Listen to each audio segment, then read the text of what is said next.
नमस्कार विद्यार्थी आणि पालक मित्रांनो, मी अंकुश पाटील श्री छत्रपती अकॅडमी पुणेमध्ये आपलं मनपूर्वक स्वागत करतो।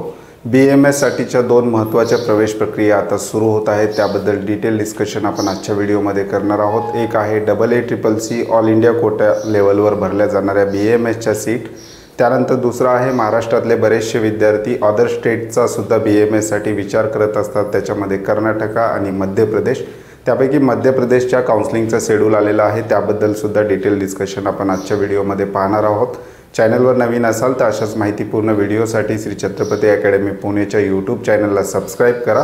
व्हिडिओला आपण सुरुवात करतोय। व्हिडिओची सुरुवात करतोय आपण AACCCच्या सेकंड राऊंडला सुरुवात झालेली आहे। AACCCचं सेकंड राऊंडचं शेड्यूल जे आहे ते वेबसाईटवर अवेलेबल आहे। कालपासून रजिस्ट्रेशन सुद्धा चालू झालेले आहेत। आता कोणत्या विद्यार्थ्यांना नव्याने रजिस्ट्रेशन करायचं आहे, कोणत्या विद्यार्थ्यांना नव्याने रजिस्ट्रेशन करण्याची आवश्यकता नाही, याविषयी डिटेल डिस्कशन पाहणार आहोत। AACCCचा जर आपण विचार केला तर पहिला राऊंड कंप्लीट झालेला आहे। विद्यार्थ्यांच्या रिपोर्टिंग आणि जॉईनिंग सुद्धा झालेले आहे, ज्या विद्यार्थ्यांना कॉलेज मिळालेले होते आणि ज्या विद्यार्थ्यांना कॉलेज मिळालेले नाहीत त्यांच्यासाठी सेकंड राऊंडला आता सुरुवात झालेली आहे। आता आपण पाहूयात की तीन प्रकारचे विद्यार्थी याच्यामध्ये भाग घेऊ शकतात AACCCच्या सेकंड राऊंडमध्ये। पहिला आहे अलॉटेड विद्यार्थी, याच्यामध्ये कोणकोणते विद्यार्थी भाग घेऊ शकतात ते सुद्धा पाहणार आहोत। दुसरा आहे ज्या विद्यार्थ्यांना पहिल्या राऊंडमध्ये कॉलेज मिळालेलं नाही असे विद्यार्थी, आणि जे विद्यार्थी आत्ता सेकंड राऊंडला नव्याने रजिस्ट्रेशन करून AACCCच्या काउन्सिलिंग प्रक्रियेमध्ये भाग घेणार आहेत असे विद्यार्थी।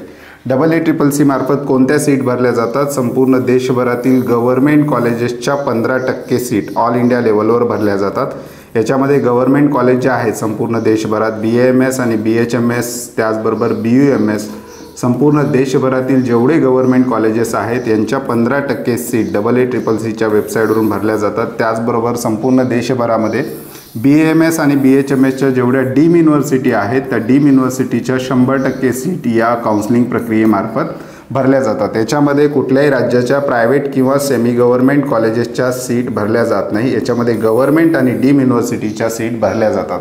आता पहिल्या राऊंडला ज्या विद्यार्थ्यांनी भाग घेतलेला होता आणि त्यांना कॉलेज मिळालेलं होतं त्यांच्यापुढे 3 ऑप्शन देण्यात आलेले होते। एक तर विद्यार्थी फायनल ॲडमिशन त्या ठिकाणी घेऊ शकत होते। ज्या विद्यार्थ्यांनी फायनल ॲडमिशन घेतलेलं आहे अशा विद्यार्थ्यांना AACCCचा दुसरा राऊंड करण्याची आवश्यकता त्या ठिकाणी नाही। ज्या विद्यार्थ्यांना पहिल्या राऊंडमध्ये कॉलेज मिळालेलं होतं परंतु त्यांनी तिथे फायनल ॲडमिशन न घेता अपग्रेडेशनचा ऑप्शन निवडलेला आहे किंवा बेटरमेंटचा ऑप्शन निवडलेला आहे, असे विद्यार्थी आता चॉईस फिलिंग सेकंड राऊंडला अपग्रेडेशनसाठी करू शकतात। त्यांना नव्याने रजिस्ट्रेशन करण्याची आवश्यकता नाही, ते विद्यार्थी डायरेक्ट चॉईस फिलिंग करू शकतात।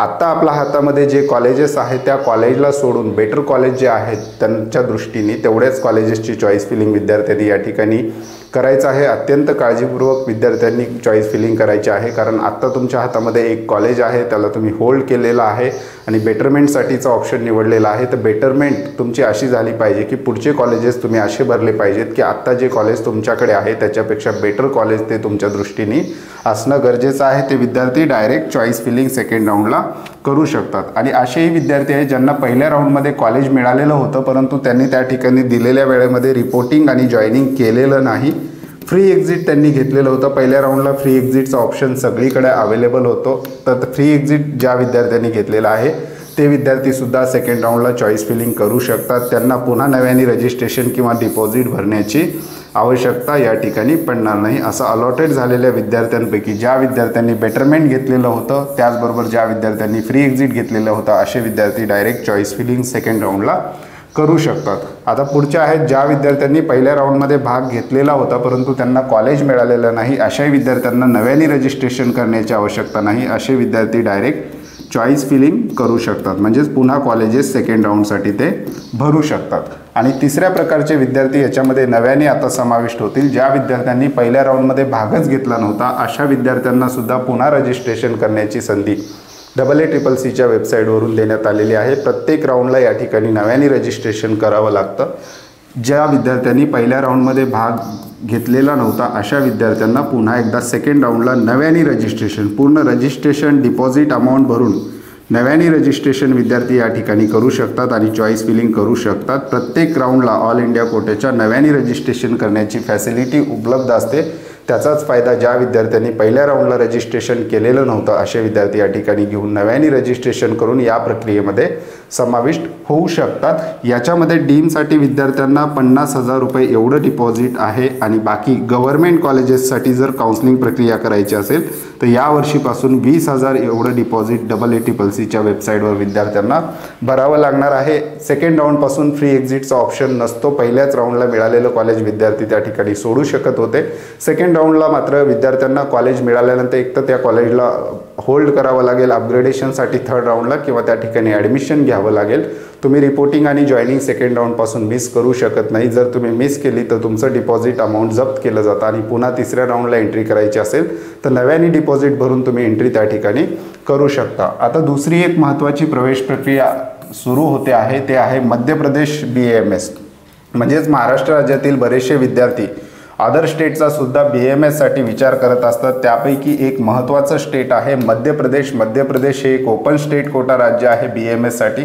मध्य प्रदेशमध्ये जवळपास 13 BAMS कॉलेजेस आहेत चांगले, त्या ठिकाणी विद्यार्थी भाग घेऊ शकतात। फीची रेंजचा जर आपण मागच्या वर्षीच्या फी स्ट्रक्चरनुसार विचार केला तर ज्या विद्यार्थ्यांचं प्रतिवर्ष 1,70,000 ते 3 लाख प्रतिवर्ष इतकं बजेट आहे फीसच्या संदर्भातलं हॉस्टेल मेस सोडून, तर ते विद्यार्थी मध्य प्रदेशच्या काउन्सिलिंग प्रक्रियेमध्ये भाग घेऊ शकतात। मध्य प्रदेशचे जे काही रजिस्ट्रेशन आहे ते 19/9 ते 24/9 या कालावधीमध्ये होणार आहेत। आणि त्याचबरोबर मध्य प्रदेशमध्ये आणखी एक सिस्टीम आहे की विद्यार्थ्यांना डॉक्युमेंट व्हेरिफिकेशन करण्यासाठी मध्य प्रदेशला जावं लागणार आहे। त्या ठिकाणी फॉर्म भरत असताना डॉक्युमेंट व्हेरिफिकेशन सेंटर विद्यार्थ्यांना निवडावं लागतं आणि त्या ठिकाणी फॉर्म कंप्लीट झाल्यानंतर डॉक्युमेंट व्हेरिफिकेशनसाठी एक डेटसुद्धा निवडावी लागते। अपॉइंटमेंट घेऊन त्या सेंटरवर विद्यार्थ्याला डॉक्युमेंट व्हेरिफिकेशनला त्या ठिकाणी जावं लागतं। आपले सगळे डॉक्युमेंट्स घेऊन MP मध्ये त्या ठिकाणी जाऊन आपलं डॉक्युमेंट व्हेरिफिकेशन ऑफलाईन पद्धतीने त्या ठिकाणी होत असतं। त्यामुळे विद्यार्थ्यांना डॉक्युमेंट व्हेरिफिकेशनला जाण्यासाठीचा कालावधी आहे 20/9 ते 25/9 या कालावधीमध्ये विद्यार्थी डॉक्युमेंट व्हेरिफिकेशनला त्या ठिकाणी जाऊ शकतात। जेवढ्या लवकर मध्य प्रदेशचं तुम्ही रजिस्ट्रेशन कराल तेवढ्या लवकर तुमचं डॉक्युमेंट व्हेरिफिकेशन त्या ठिकाणी होत असतं। अगदी शेवटच्या दिवसापर्यंत कोणत्याही विद्यार्थ्यांनी वाट पाहू नये। डॉक्युमेंट व्हेरिफिकेशनसाठी या डेटपैकी एक डेट विद्यार्थी निवडू शकतो आणि सेंटर निवडण्याचं सुद्धा विद्यार्थ्यांना त्या ठिकाणी चॉईसेस दिलेले असतात। कोणत्या सेंटरला जाऊन तुम्हाला डॉक्युमेंट व्हेरिफिकेशन करायचं आहे त्या सेंटरचे चॉईसेस तुम्ही त्या ठिकाणी निवडू शकता। आणि एकदा तुमचे डॉक्युमेंट व्हेरिफिकेशन झाल्यानंतर तुम्हाला कॉलेजची चॉईस फिलिंग करण्यासाठी अवेलेबल होतं।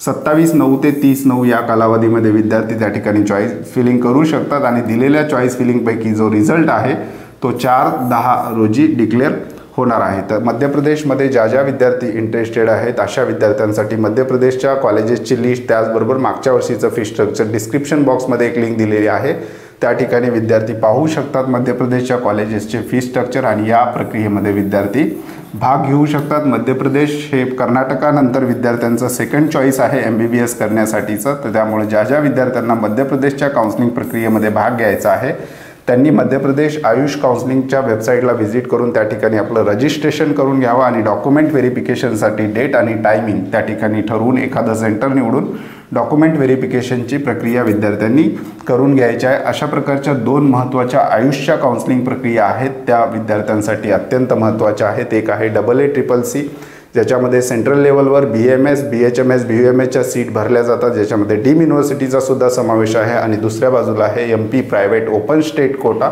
या ठिकाणी मध्य प्रदेशमध्ये जर महाराष्ट्र राज्यातील विद्यार्थ्याचा नंबर लागला म्हणजे विद्यार्थ्याचं डोमासाईल महाराष्ट्राचं आहे तर अशा विद्यार्थ्यांना कसल्याही प्रकारचे कॅटेगरी बेनिफिट त्या ठिकाणी मिळत नाहीत। ओपन कॅटेगरीचाच विद्यार्थी म्हणून त्या ठिकाणी गृहीत धरला जातो। त्याचबरोबर भाग घेण्यासाठी ओपन कॅटेगरीचे जे काही क्रायटेरिया आहेत तेच विद्यार्थ्यांना त्या ठिकाणी लावले असतात।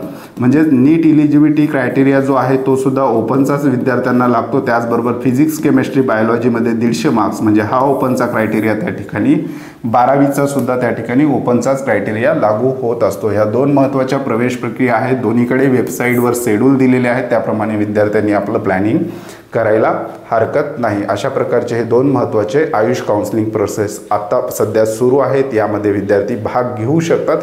याबद्दल डिटेल डिस्कशन मध्य प्रदेशच्या कॉलेज त्याचबरोबर फी स्ट्रक्चर, मागच्या वर्षीचा ओपनिंग आणि क्लोजिंग रँक येणाऱ्या व्हिडिओमध्ये आपण बनवणारच आहोत। तुर्तास आजच्या व्हिडिओमध्ये आपण इथेच थांबतोय। पुन्हा भेटूयात आणखी एका नव्या आणि माहितीपूर्ण व्हिडिओमध्ये। धन्यवाद।